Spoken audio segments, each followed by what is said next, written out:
The city of Muskegon is set to increase their parking capacity at Pierre Marquette Park by 300 spots.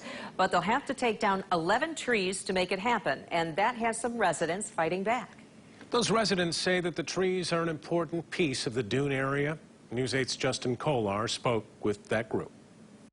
Well, the message is simple. Those against the expansion of this sidewalk and the adjacent parking lot have one thing to say: save the trees.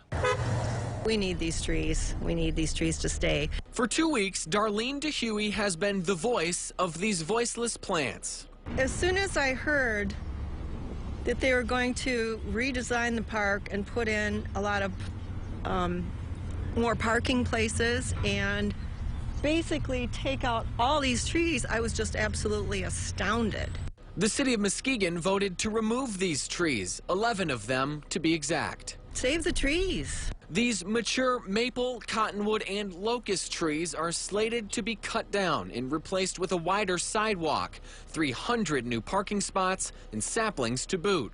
Pave paradise and put up a parking lot. Derek Olson says the city didn't do a human impact study, traffic study, or environmental impact study, and the saplings will simply take too long to grow. I just believe that there has to be an alternative plan that could include saving these old heritage trees. And that leads to the driving force behind this, which is money. You know, they say it isn't. But in the first year of them putting in these parking fees, they made over $500,000. If they put in 300 more parking spaces, maybe they'll approach $1 million. I don't know. We reached out to the city for comment today, and they said unfortunately they were too busy to speak with us. As you know, last year was the first year the city implemented their paid parking down here at the beach. The city's already voted on the issue, and as soon as they complete their work on neighboring Beach Street, these trees are scheduled to be removed. We're reporting in Muskegon this evening. Justin Kolar, News 8.